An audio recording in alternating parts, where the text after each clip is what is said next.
nice philosophical discussion, and then we go home, we think about it, and then we go to the movie theater.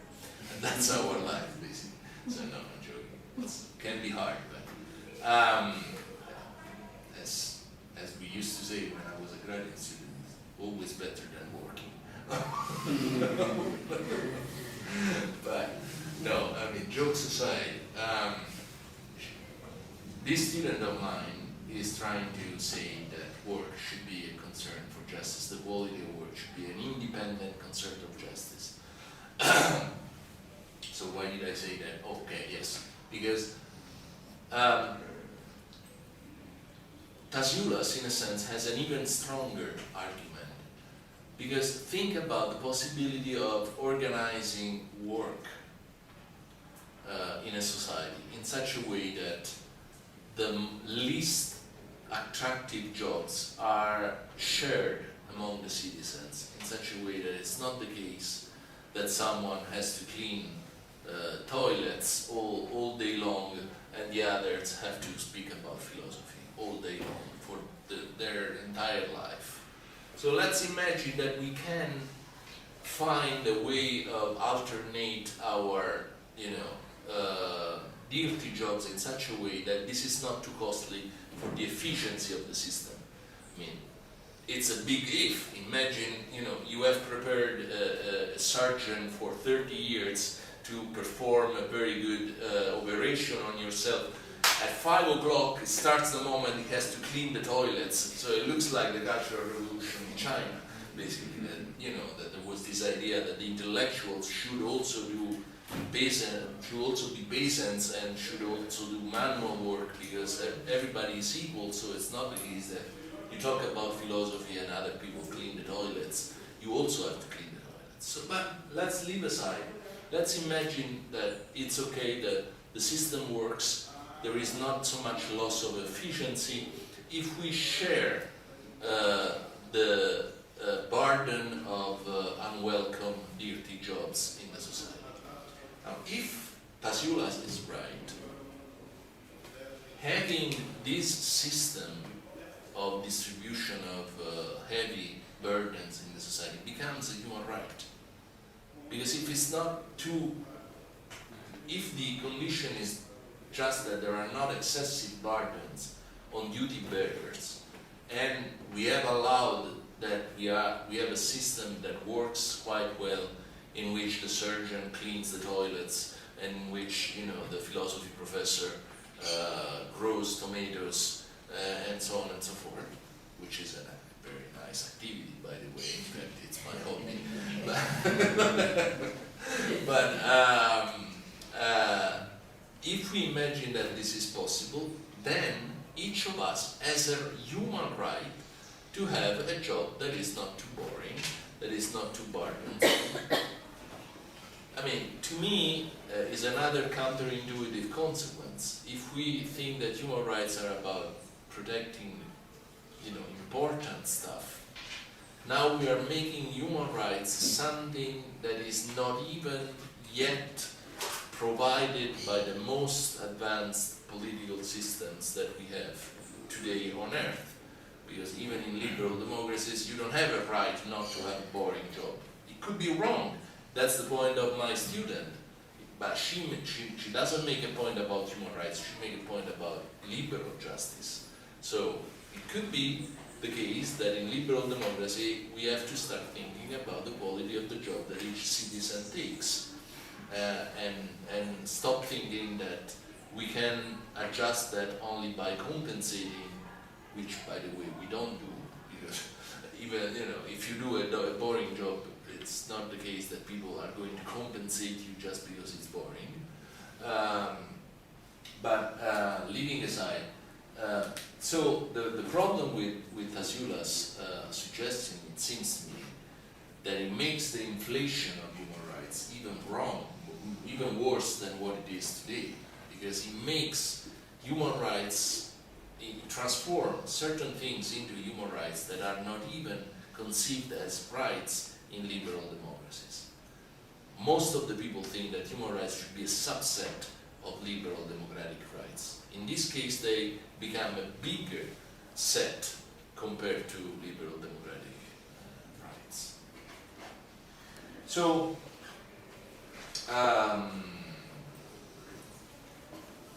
now I have to say that classifying Casulas in the instrumentalist camp is not perfectly correct. Because on the one hand it has this idea that human rights have to protect goods, have to protect things that human beings need, leaving open the list of the goods, unlike other philosophers. But on the other hand, he explicitly rejects the idea that merely focusing on the goods that humans need is going to be sufficient to deliver a convincing foundation. He thinks, more in an orthodox mood of thinking, more getting closer to the orthodox school, that human rights and our entitlement to these goods that human rights are meant to secure ultimately rest on, quote, the intrinsically valuable status equally possessed by all human beings. So, human dignity and human interest, concludes Stasiulas, are equally fundamental grounds of human rights. So he thinks you have to make a reference to what people need, and that's what makes him an instrumentalist, but you also have to make a reference to human dignity, and this is what makes Stasiulas an orthodox. You cannot do without each of the two, presumably because if you only focus on interest, you don't explain why something that I need becomes something that I have a right to. Start noticing the jump. I mean, it is one thing to say that I need to be loved in order to have a good life. It's a different thing to say that I have a right to be loved. Whereas the instrumentalists conflate this distinction. So, on the other hand, you cannot do without a reference to human interest and focus only on human dignity. Because if you focus only on human dignity, Stasiulas thinks, then you cannot spell out what human rights are. Yeah, okay, let's imagine that we all agree that we have dignity. Okay, so what human rights should we have? Simply because we are worthy beings. Stasiulas thinks you need to make a reference to what we need, to what these worthy entities need in order to arrive to a list of human rights. Otherwise, you don't get there. So he thinks you need both. Now, let me say why this twofold grounding of human rights is not very convincing, and then we make a first break. Probably we should do 2 breaks. If you want to. No. Let me finish this, and then we can stop. Okay, so both pillars, I think, on which this double source certification rests are rather shady. When it comes to explaining the intrinsic, at least in Stasiulas' approach, when it comes to explaining the intrinsically valuable status that humans have, not to mention their equal status, because it's not the same to say that that human beings are worthy, that they have dignity. It's not the same to say that they have the same dignity. No? When it comes to addressing the question what would think any foundation should address, what Stasiulas does is to give us a list of features that contribute to a, quote, non-metaphysical changing definition of human natures. The ontological basis of human dignity, we are told, so the reason, I would say, why we have dignity, is that we are characterized by capacities for language use, for registering a diverse range of normative considerations, including evaluative consideration, prudential, moral, aesthetic, and others besides, and for aligning one's judgments, emotions, and actions with those considerations. So all Tassiulas does to explain why we have dignity is to give us these very short ontological descriptions of what we are, and he thinks this is enough to explain why we have dignity. I'm going to anticipate that's one of the reasons why I think we need a new foundation of human rights, because I think that it's right. Tassiulas is right in thinking that we need to appeal to human dignity, otherwise we are not going to be able to found human rights, to ground human rights. But at the same time, we have to do better in explaining what makes us worthy creatures. Otherwise, just mentioning the capacity for language use, for registering a diverse range of normative considerations, I don't think is going to lead us that far in justifying the fact that we have human dignity. In fact, on the question why these capacities generates any dignity for humans, Tassiulas doesn't say much. Tassiulas and any other orthodox thinkers, what characterizes the orthodox school is that it says we cannot do without dignity.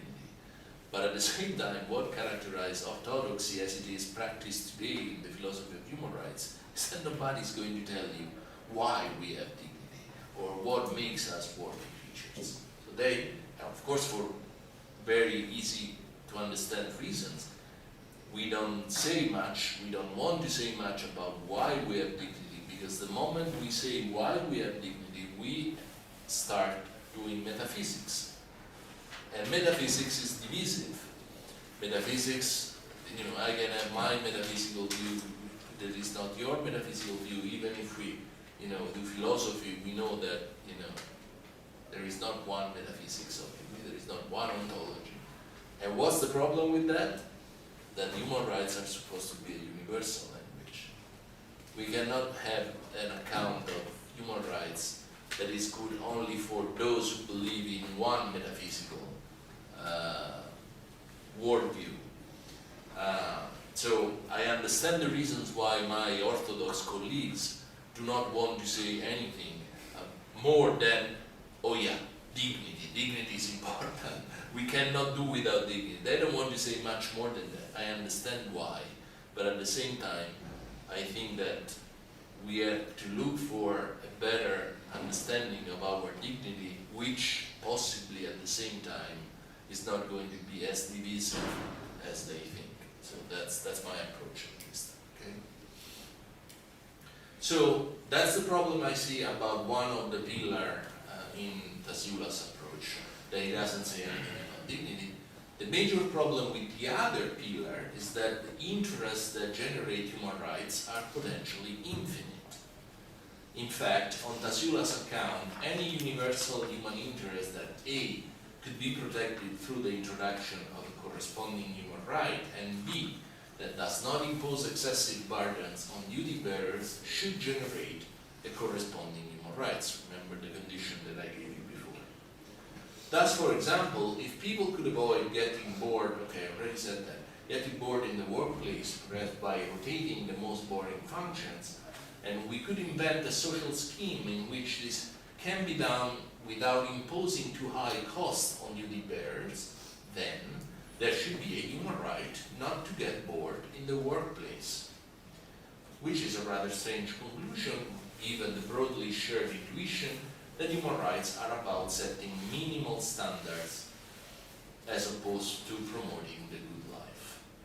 Finally, as pointed out by Honora O'Neill, most of the time, and in particular regarding positive human rights to goods and services, so not negative rights like freedom and so on, but positive rights, goods, material goods, Tassiulas' idea that duties corresponding to human rights must be dischargeable by duty bearers, so if there is a human rights, then those who have the duty to provide that human right cannot be burdened too much, presupposes that duty bearers are easily identifiable but it doesn't say much about how this identification should take place. Let's give an example. Who should give resources to alleviate global extreme poverty? Rich individuals, rich governments, both. And in any event, how rich do they have to become? Do they have to be to become the legitimate target of a human rights obligation? So, if you link so closely the existence of a human right to the identification of the duty bearer who is supposed to discharge the obligation that comes with human rights, then you are in a very difficult position even to say that there is a human right to the avoidance of extreme poverty. Because let's assume that we agree that there is a human right to the avoidance of extreme poverty, that people should not starve like they do today in some parts of the world. Now, who is the duty bearer? Who is supposed to respond to this human right of people not to die of starvation? There may be very different answers here, right? I mean, that 1%, famous 1% of Occupy Wall Street, they should pay for them. The 10%, the richest 10% of the global population, the richest 10% of the wealthiest states of the world, and so on and so forth. So it's nice to have a better grasp of those who are the duty bearers of human rights. But if you make the connection too close, then you make your life difficult even to introduce things that everybody thinks should be human rights. Like everybody thinks that if someone starves, their human rights are violated. What happened here?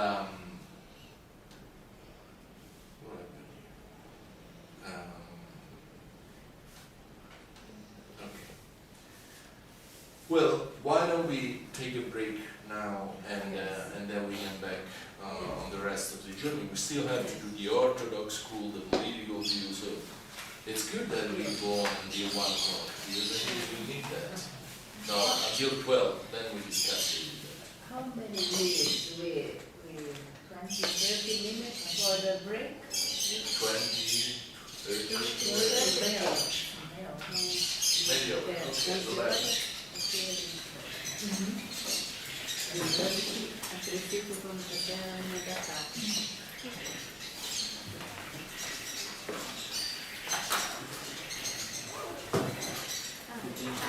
Vocês podem deixar coisas que eu vou pensar.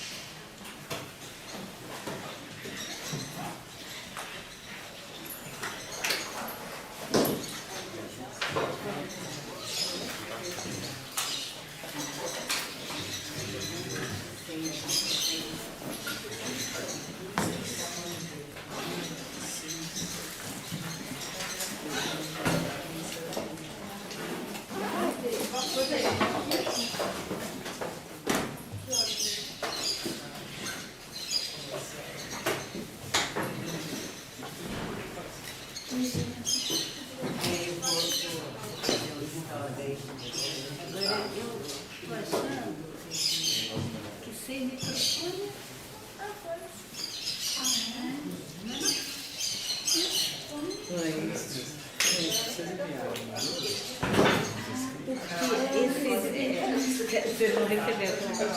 É porque a gente, porque tem os alunos que estão inscritos pelo programa, como disse, só um minutinho.